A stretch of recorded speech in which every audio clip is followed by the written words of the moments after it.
Hi everyone, कैसे हो आप सभी लोग। आई होप आप लोग अच्छे होंगे। मैं हूं राहुल जेसवाल एंड स्वागत करता हूं आप सभी का एक बार फिर हमारे यूट्यूब चैनल JR ट्यूटोरियल्स में। तो दोस्तों उम्मीद करता हूं आप सभी लोग अच्छे होंगे और आपकी स्टडीज भी बेहतरीन तरीके से चल रही होगी, है कि नहीं दोस्तों। तो देखो यार, आपके लिए हमने पूरा पिछले साल, उसके पिछले साल 2-3 साल लगातार मेहनत करके आपके लिए तो पूरा सिलेबस हमने पढ़ा रखा है। आपको जो भी सब्जेक्ट पढ़ना है, उसके चैप्टर्स पढ़ने, उसके सब्जेक्ट पढ़ने, जो भी चीज पढ़ना है, इन शॉर्ट सभी के वीडियोस हमने बना के रखे हुए, अपलोड करके रखे हुए। या तो आप प्लेलिस्ट में जाओ, आपके हर एक स्टैंडर्ड के हिसाब से, सब्जेक्ट के हिसाब से, चैप्टर्स के हिसाब से फोल्डर्स मिलेंगे। उन फोल्डर्स में से आप अपना वीडियो निकाल के वीडियो को देख के पढ़ाई कर सकते हो। दूसरा तरीका यह है कि आप डायरेक्टली सर्च करो यूट्यूब पे। मान लो आपको एक चैप्टर पढ़ना है, कार्बन कंपाउंड या फिर कार्बन इंपॉर्टेंट एलिमेंट पढ़ना है, तो सीधा टाइप किया कि 9th standard science chapter number 13 carbon important element by JR tutorials, आपको हमारे वीडियो मिल जाएंगे।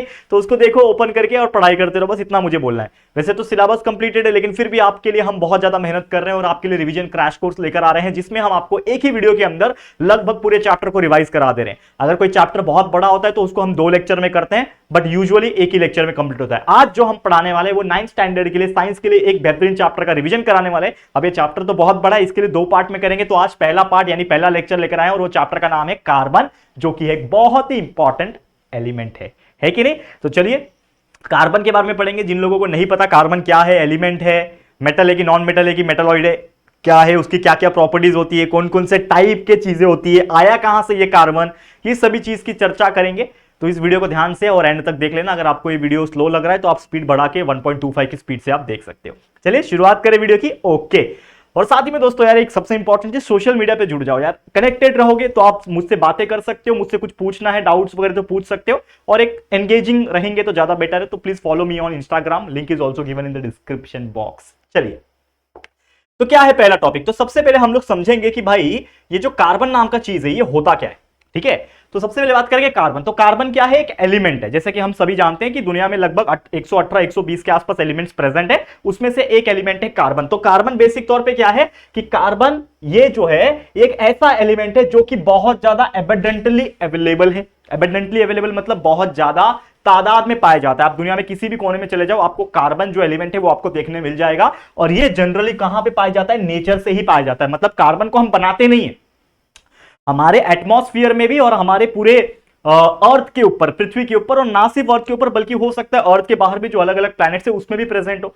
तो अकॉर्डिंग टू नेचर, नेचर ने हमें कार्बन इतना दे दिया है कि हमें इसको बनाने की जरूरत नहीं पड़ती, हमें नेचर से ही कार्बन इतना मिल जाता है। और ये कहीं ना कहीं फ्री फॉर्म में भी प्रेजेंट है as well as in the combined state. यानी फ्री फॉर्म में मतलब सिर्फ कार्बन जो है वो भी प्रेजेंट मिल जाएगा, और ये किसी के साथ कंबाइन होकर भी प्रेजेंट हो जाएगा कंपाउंड की फॉर्म में। जैसे कार्बन डाइऑक्साइड हवा में प्रेजेंट है, हमको पता है कि CO2 कार्बन डाइऑक्साइड प्रेजेंट होता है हवा में, ठीक है, और हम उसको एक्सहेल भी करते हैं। हमारे शरीर के अंदर भी कार्बन डाइऑक्साइड बनता है, करेक्ट है ना। जो माइटोकॉन्ड्रिया के अंदर हमारा जब ऑक्सीजन लेते हैं और जो न्यूट्रिएंट्स होते हैं उनके बीच में क्या होता है, एक रिएक्शन होता है, फिर कार्बन डाइऑक्साइड रिलीज करते हैं। तो जो कार्बन डाइऑक्साइड है इसके अंदर भी क्या है, कार्बन है। तो कहीं ना कहीं हर जगह आप देखोगे तो कार्बन है। तो कार्बन कभी कभी कंपाउंड के फॉर्म में प्रेजेंट हो सकता है, कार्बोनेट के फॉर्म में, कार्बन डाइऑक्साइड के फॉर्म में, कार्बन मोनोऑक्साइड, जो गाड़ियों में से, व्हीकल्स में से धुआं निकलता है उसमें गैस होता है कार्बन मोनोऑक्साइड, CO बोलते हैं, CO कार्बन मोनोऑक्साइड, ठीक है। तो ये जो गैस हो सकते हैं ये कहीं भी पाए जा सकते हैं। या तो कार्बन अकेला पाया जाएगा, जैसे कोयला होता है, coal is nothing but your carbon, तो अकेला भी पाया जा सकता है, या तो आपको कंपाउंड फॉर्म में भी देखने मिल जाते हैं, ठीक है। तो अब बात करेंगे कि ये जो कार्बन होता है इसका सिंबल क्या होता है। कभी कभी क्वेश्चन पूछता है what is the symbol of carbon. तो कार्बन को लिखा जाता है C नाम के सिंबल से।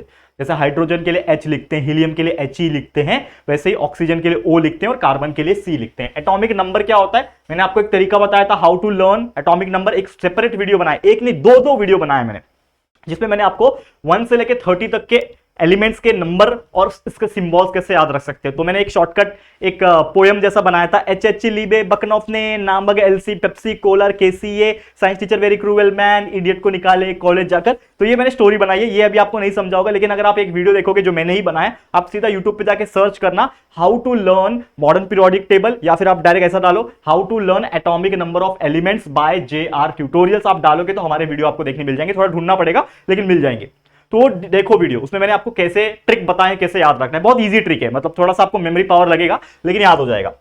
तो एटॉमिक नंबर कार्बन का कितना होता है, 6 होता है। एटॉमिक मास पूछेगा तो आप बताना है एटॉमिक मास इज 12, ठीक है, याद रखना है। इलेक्ट्रॉनिक कॉन्फ़िगरेशन कैसे निकालते हैं मैंने बताया था, what do mean by electronic configuration. उसके शेल्स होते हैं, मैंने आपको ये चीज बहुत पहले ही समझाया हुआ है, K L M और N शेल होते हैं, ठीक है ना। KLMN shell. पहले वाले में 2 हो सकते हैं, दूसरे वाले में जितने बच जाएंगे उतने। तो टोटल इसके पास एटॉमिक नंबर कितने? 6 है। एटॉमिक नंबर 6 है। तो पहले वाले में ड्यूप्लेट 2 रहेगा, पहले वाले में 2 रहेगा, 6 में से 2 चला गया, कितना बच गया? 4। तो 2,4 इज द इलेक्ट्रॉनिक कॉन्फ़िगरेशन। ठीक है, वही वैलेंसी। वैलेंसी क्या होता है कि कितने इलेक्ट्रॉन्स चाहिए उसके ऑक्टेट को कंप्लीट करने के लिए। तो यहां पे 2 4 है, अगर मैं इसमें 4 और ऐड कर दूं तो क्या हो जाएगा? ऑक्टेट कंप्लीट हो जाएगा। या तो इसका 4 भी निकाल दूं तो ड्यूप्लेट अकेला रह जाएगा। तो आउटर मोस्ट शेल जो होता है, बाहर का जो शेल होता है, वो कंप्लीट होना चाहिए, या तो ड्यूप्लेट के फॉर्म में या तो ऑक्टेट के फॉर्म में कंप्लीट होना चाहिए। तो यहां पे अगर मैं 4 निकाल भी दूं तो भी ड्यूप्लेट के फॉर्म में कंप्लीट है, या फिर 4 ऐड कर दूं तो भी ऑक्टेट के फॉर्म में कंप्लीट हो जाएगा। मतलब 4 लू या फिर 4 दूं, बात तो एक ही है। तो 4 मेरा क्या हो जाएगा? वैलेंसी हो जाएगा। Valency is the 4। ठीक है, नेक्स्ट अकरेंस। आया कहां से ये कार्बन? तो इसके पीछे एक स्टोरी है।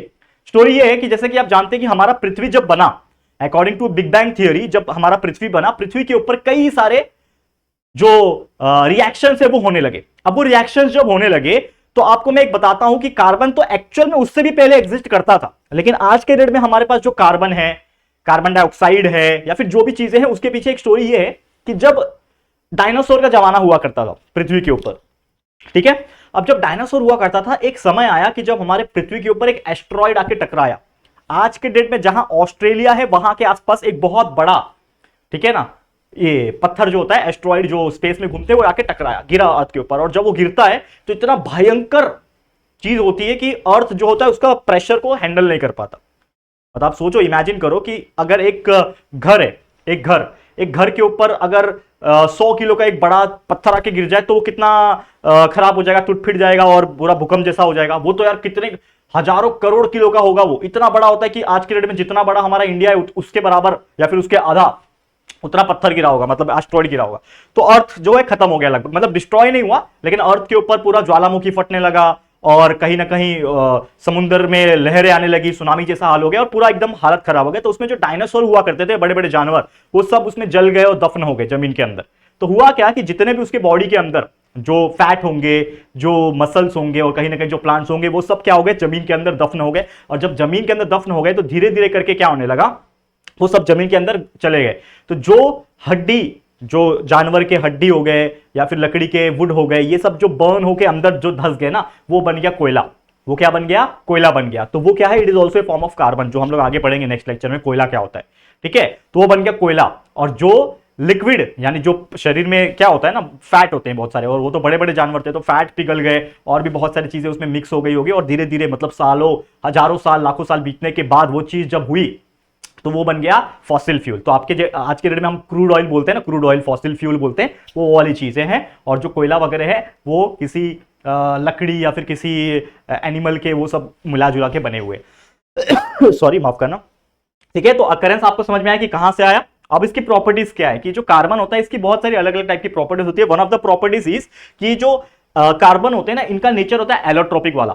एलोट्रोपिक का मतलब क्या होता है, अगर मैं एक सिंपल तरीके से बात करूं, कि कुछ एलिमेंट्स ऐसे होते हैं जो नेचर में तो पाए जाते हैं, लेकिन उनके अंदर बहुत सारे क्या होते हैं? फॉर्म्स होते हैं। मतलब मान लो जैसे मैं हूं राहुल, आपको पता है आप मुझे राहुल भैया, राहुल सर बोलते हो, लेकिन मेरे जैसा ही सेम और भी 2-3 लोग होते हैं, तो वो मेरे क्या होते हैं? एलोट्रॉप्स होते हैं। मतलब एक तरीके से डुप्लीकेट, मतलब मेरा ही होना लेकिन एक दूसरे तरीके से प्रेजेंट होना। तो कार्बन प्रेजेंट है दुनिया में, लेकिन कार्बन के जो प्रकार हैं, टाइप्स बोल सकते हो आप, वो बहुत सारे प्रेजेंट है। तो उसको टाइप्स तो नहीं बोलेंगे फिजिकल टर्म में, अकॉर्डिंग टू साइंस उसको बोलेंगे एलोट्रोप। मतलब कहीं ना कहीं मेन कॉन्स्टिट्यूएंट क्या है? उसका कार्बन है। तो कार्बन के कई सारे एलोट्रोप्स प्रेजेंट है। अब वो एलोट्रोप्स क्या है, यहां पे अगर मैं बात करूं, 2 टाइप है। एक है क्रिस्टलाइन एलोट्रोप, दूसरा है नॉन क्रिस्टलाइन। क्रिस्टलाइन में डायमंड आपका आ गया, ग्राफाइट आ गया, फ्लोरीन आ गया। अब आपको एक चीज बताओ, जैसे मैंने बताया कि कार्बन काला होता है, तो आप बोलोगे डायमंड तो इतना चमकदार क्यों होता है? तो इतना प्रेशर और इतना टेम्परेचर में रखने के बाद वो डायमंड बनता है। तो डायमंड भी एक तरीके का क्या है? कोयला है। और कोयला क्या है? कार्बन है। ठीक है, तो डायमंड हो गया, चाहे ग्राफाइट हो गया, चाहे फ्लोरीन हो गया, ये सब एक क्रिस्टलाइन फॉर्म ऑफ एलोट्रोप है, जो कि कार्बन का ही है। नॉन क्रिस्टलाइन में आपका कोयला आ जाता है, चारकोल आ जाता है। अब ये दोनों भी अलग अलग है, कोयला अलग चीज है, चारकोल अलग चीज है, वो बताऊंगा। ये हम लोग पढ़ेंगे हमारे अगले लेक्चर में, रिवाइज करेंगे। आज ये वाला पढ़ लेंगे पूरा क्रिस्टलाइन वाला, ध्यान से देखना। तो चलो बात करेंगे क्रिस्टलाइन फॉर्म की, मजेदार है, मजा आएगा। ठीक है ना? टाइम है ना आपके पास? 10 मिनट और लूंगा, ज्यादा नहीं लूंगा। जैसे मेरा फंडा है कि हम छोटे छोटे वीडियो बनाते हैं, ज्यादा नहीं, 20 मिनट के अंदर रिवाइज समझ में आ जाएगा फिर, क्योंकि आपको भी पढ़ना होगा ना वो चीज को। हमने रिवाइज करा, अब आपको भी पढ़ना पड़ेगा। ऐसा नहीं होता कि हमने पढ़ाया आपका काम खत्म, आप जाओगे सीधा एग्जाम लिख के आओगे, ऐसा नहीं होता बच्चे। हम कितना भी अच्छा पढ़ा ले, आपको अपने एंड से थोड़ा बहुत पढ़ाई करना पड़ेगा, तभी उस चीज को आप याद रख पाओगे और तभी एग्जाम में लिख पाओगे। करेक्ट? ओके, तो पहला है क्रिस्टलाइन फॉर्म। जो क्रिस्टलाइन फॉर्म मैंने बोला, क्रिस्टलाइन फॉर्म का मतलब क्या होता है कि ऐसे शेप्स जिसका एक रेगुलर डेफिनाइट ऑर्डर हो, डेफिनाइट अरेंजमेंट हो, ठीक है, प्रॉपर अरेंजमेंट ऑफ एटम्स उसके अंदर प्रेजेंट होते हैं, उसका मेल्टिंग पॉइंट और बॉइलिंग पॉइंट हाई होता है, मतलब क्रिस्टलाइन की बात कर रहा हूं।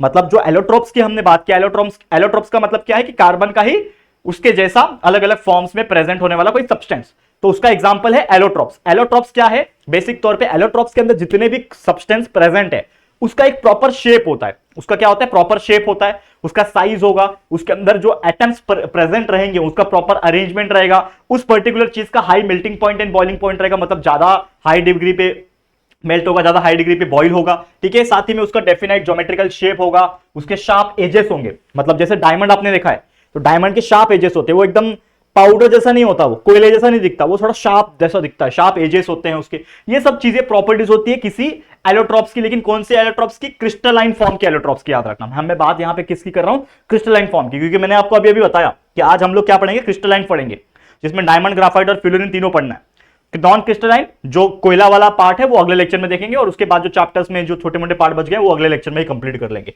ठीक है। चलो, तो क्रिस्टलाइन फॉर्म समझ में आया। क्रिस्टलाइन फॉर्म का मतलब क्या है, क्रिस्टल। अब जैसे शक्कर होता है ना, शक्कर के क्रिस्टल होते हैं, नमक का कोई पार्टिकल होता है क्या, एकदम पाउडर जैसा लगता है, तो क्रिस्टल क्या है, शक्कर जैसा। तो इसके प्रॉपर शेप रहेंगे, ज्योमेट्रिकल शेप रहेगा, या तो स्क्वायर रहेगा, रेक्टेंगल फॉर्म में रहेगा, शार्प एजेस हेक्सागोन रहेगा, इस प्रकार से रहेंगे, उसके कटिंग्स बराबर दिखेंगे आप लोग को, ऐसा टेढ़ा मेढ़ा नहीं दिखेगा, ठीक है। तो उस चीज को हम लोग क्रिस्टलाइन फॉर्म बोलते हैं। अब ये क्रिस्टलाइन फॉर्म के जो एलोट्रोप्स है कार्बन के, ये तीन तरीके के पाए जाते हैं अकॉर्डिंग टू नेचर। एक है डायमंड, दूसरा है ग्राफाइट, तीसरा है फ्लोरीन। ये तीनों को हम लोग एक एक करके पढ़ते हैं कि वो क्या होता है, उसके प्रॉपर्टीज क्या है और उसके यूजेस क्या है, ठीक है। तो पहला हम लोग बात करेंगे डायमंड भाई साहब की। तो डायमंड, जैसे कि आप सभी लोग जानते हो, डायमंड क्या है, हीरा बोलते हैं हिंदी में, क्या बोलते हैं, हीरा। हम लोग क्या बोलते हैं, अरे यार ये तो हीरा जैसा लड़का है। हीरा जैसा लड़का मतलब वो, हम ये नहीं बोलते हैं कि वो बहुत कड़क है, क्योंकि डायमंड तो कड़क होता है, hardest substance on the planet आप बोल सकते हो, इतना हार्ड चीज है वो, ठीक है। तो हम बोलते हैं ना कि यार ये तो हीरा जैसा लड़का है। तो हीरा जैसा लड़का अगर कोई बोलता है हमें, तो इसका मतलब ये नहीं कि वो आपको कठोर बोल रहा है, वो आपको ये बोल रहा है कि आपका वैल्यू बहुत है, क्योंकि diamond is the most precious substance we can say, मतलब उससे भी महंगी महंगी चीजें होती है, लेकिन डायमंड का बहुत वैल्यू होता है, क्योंकि डायमंड बनने में समय बहुत लगता है, समझ रहे हो। तो ये चीज बहुत इंपॉर्टेंट है। तो डायमंड क्या है, डायमंड में every carbon atom is bonded to 4 neighbouring atoms. अब इसका स्ट्रक्चर अगर मैं ड्रॉ करने की बताऊं, मैं आपको कोशिश करूं, मान लो एक कार्बन है, मतलब मान लो एक एटम है, ये एटम है, ठीक है। दूसरा कलर लू, चलो ये कलर लेता हूं, ये एटम है। अब ये अपने से और 4 एटम के साथ क्या करेगा, अपने आप को कंबाइन करेगा, ठीक है। क्या बोल रहा है, एवरी कार्बन एटम, मान लो ये कार्बन एटम था मेरा, ये वाला कार्बन एटम था, लेकिन इसके आसपास जो ये ज्वाइन करेगा तो ये वापस से 4 और को ज्वाइन करेगा, ये वाला भी वापस से 4 और को ज्वाइन करेगा।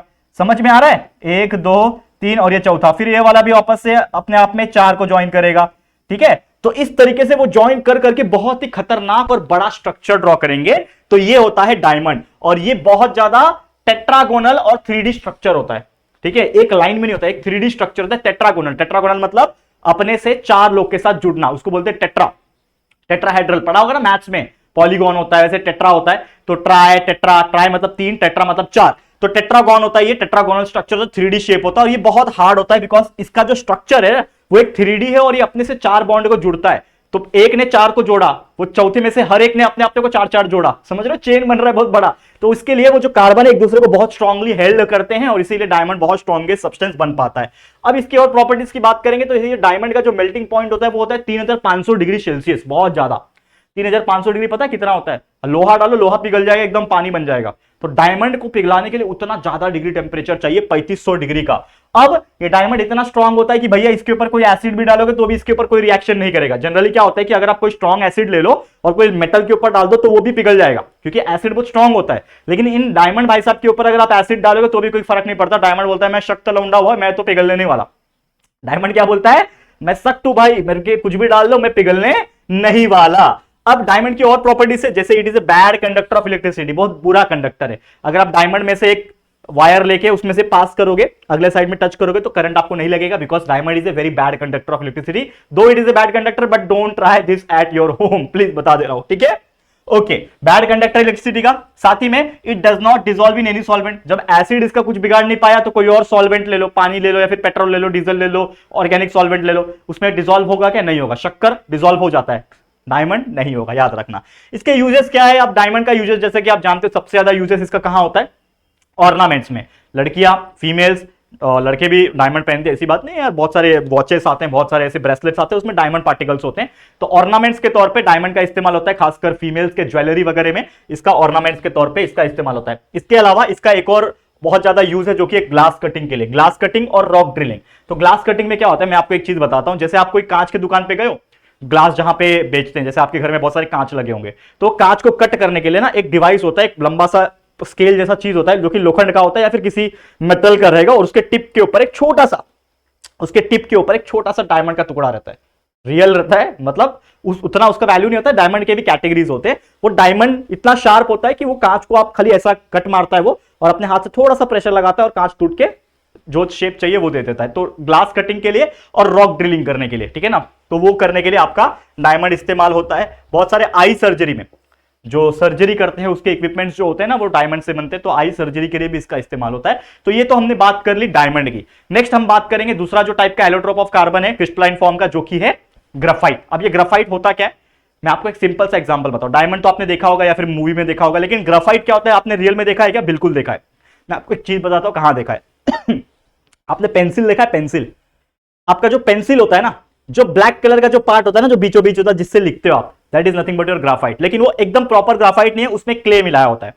जो आपका पेंसिल वाला जो लीड होता है ना, जो अंदर ब्लैक वाला जिससे आप लिखते हो, वो तो उसके ऊपर लकड़ी है ना। पेंसिल क्या है? ऊपर लकड़ी है, बीच में मेन चीज है जिससे आप लिखते हो, ठीक है। तो जो ब्लैक वाला जो रॉड है ना अंदर छोटा सा पतला सा, वो आपका ग्राफाइट है जिसमें क्ले मिलाया हुआ है। और एक एग्जांपल बताओ, आपका सेल होता है, सेल बैटरी जो आपकी घड़ी में लगता है ना, छोटा सा सेल होता है क्या मेरे पास सेल? दिखाता हूं, देखो एक सेकेंड, ये दिख रहा है? That is nothing but your cell, ठीक है। ये क्या है देख पा रहे हो आप लोग? इसको बोलते हैं सेल, ठीक है, देख लिया आपने।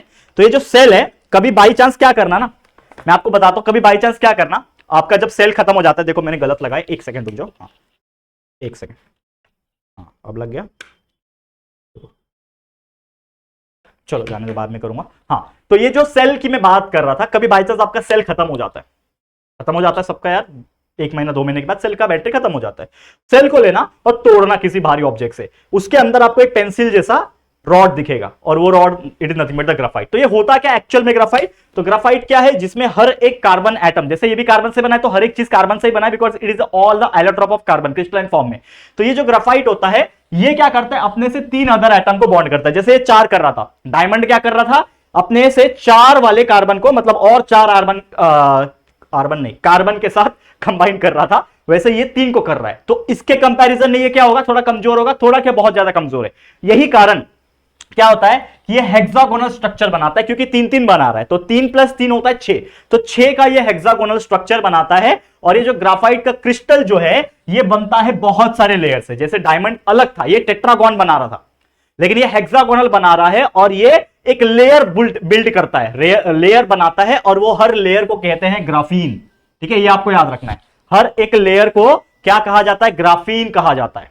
समझ में आ रहा है? Every layer of A graphite, जो हेक्सागोनल जो लेयर बन रहा है ना, हर लेयर ग्राफाइट को क्या बोलते हैं? ग्राफीन। कभी कभी क्वेश्चन आता है कि अ लेयर ऑफ ग्राफाइट और hexagonal structure in graphite is known as dash, तो ग्राफीन इसका आंसर है। अब ये जनरली क्या होता है? दिखने में ब्लैक कलर का होता है। जैसे मैंने पेंसिल का एग्जांपल दिया, पेंसिल के अंदर क्या होता है? ब्लैक कलर का, सॉफ्ट होता है, थोड़ा भी जोर से आप तोड़ो टूट जाएगा आराम से, सॉफ्ट होता है। ब्रिटल होता है, ब्रिटल मतलब उसको थोड़ा जोर से हथौड़ा मार दो पूरा पाउडर बन जाएगा, वो पूरा चकनाचूर हो जाएगा। ब्रिटल होता है। स्लिपरी होता है, आप टच करो आपको थोड़ा सा स्लिप महसूस होगा, एकदम हार्ड ये नहीं होता है, रफ नहीं होता है, स्मूथ होता है, स्लिपरी होता है, ठीक है ना। गुड कंडक्टर ऑफ इलेक्ट्रिसिटी, अगर आप उसमें से इलेक्ट्रिसिटी को पास करोगे तो बिजली उसमें से पास होगा, याद रखना। डायमंड में से नहीं हो रहा था, तो सोचो ये भी तो कार्बन से बना है, ये भी कार्बन से बना है, लेकिन दोनों में फर्क क्या है? ये टेट्रागोनल स्ट्रक्चर है, ये हेक्सागोनल स्ट्रक्चर है। तो इसी स्ट्रक्चर के डिफरेंस की वजह से सोचो इसमें से इलेक्ट्रिसिटी पास हो रहा है, उसमें से नहीं हो रहा है, और यही मैजिक है साइंस का, यही मैजिक है फिजिक्स का।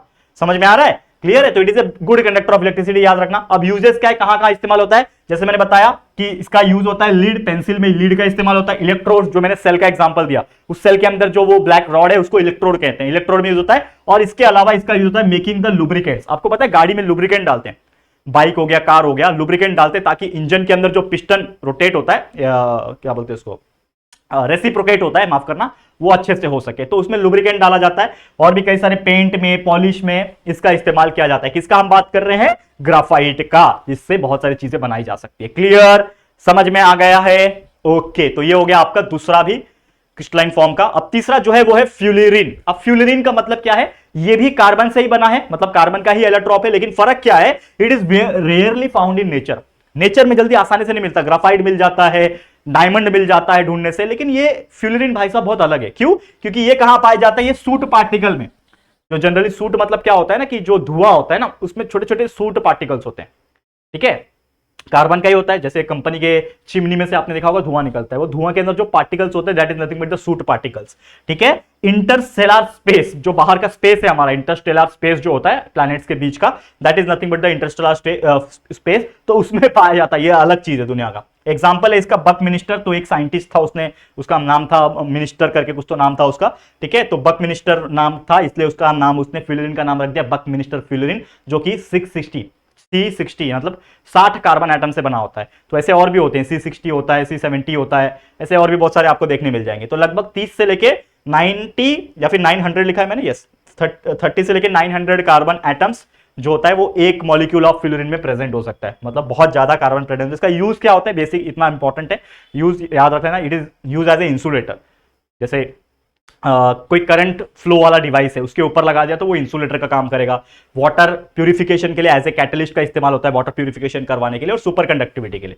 तो ये कुछ इसके यूजेस है, ये आपको याद रखना है। कभी कभी क्वेश्चन आ जाता है what are the uses of the fullerene, तो ये जरूर से आप लिख सकते हो। तो दैट्स इट, यही था हमारा आज का वीडियो, जिसमें हमने आपको बेहतरीन और फास्ट तरीके से ये पूरे चैप्टर का कंसेप्ट रिवाइज करा दिया। लेकिन ये चैप्टर अभी कंप्लीट नहीं हुआ है, जैसे मैंने बोला बड़ा चैप्टर है, तो इसका अगला पार्ट में हम बात करेंगे कोयले के बारे में, कोल क्या होता है, चारकोल क्या होता है, उसके बाद हम और भी जो छोटे मोटे हाइड्रोकार्बन्स की जो चीजें हैं वो हम लोग डिस्कस करेंगे और रिवाइज कराएंगे आप लोग को। तो हमारे साथ आप लोग बने रहना, प्यार देते रहना। इसी के साथ इस वीडियो को एंड करता हूं। उम्मीद करता हूं ये वीडियो आपको अच्छा लगा होगा। तो कैसा लगा ये वीडियो जरूर से कमेंट करना, फीडबैक और सजेशन जरूर से देना, कमेंट बॉक्स आपके लिए खुला हुआ है। वीडियो पसंद आए तो प्लीज वीडियो को लाइक करना, शेयर करना अपने सभी दोस्तों के साथ, सबको बताओ। पूरा सिलेबस तो सर ने पढ़ा के रखा है, आराम कर सकते थे लेकिन नहीं कर रहे हैं, क्योंकि आपके लिए आरसीसी रिवीजन क्रैश कोर्स चला रहे हैं फ्री ऑफ कॉस्ट यूट्यूब के ऊपर, ताकि आपका सेकंड यूनिट टेस्ट और आने वाला जो फाइनल एग्जाम है वो और भी बेहतरीन तरीके से जा सके। तो please share to everyone. First time channel पे आए हो तो फटाफट से चैनल को सब्सक्राइब भी कर देना और साथ में बेल आइकन को प्रेस कर देना, ताकि वीडियोस की जो नोटिफिकेशन है वो आप लोग को मिलती रहेगी। ठीक है फ्रेंड्स, तो चलो जल्दी मिलेंगे फिर एक और न्यू वीडियो में, तब तक के लिए thank you and good bye.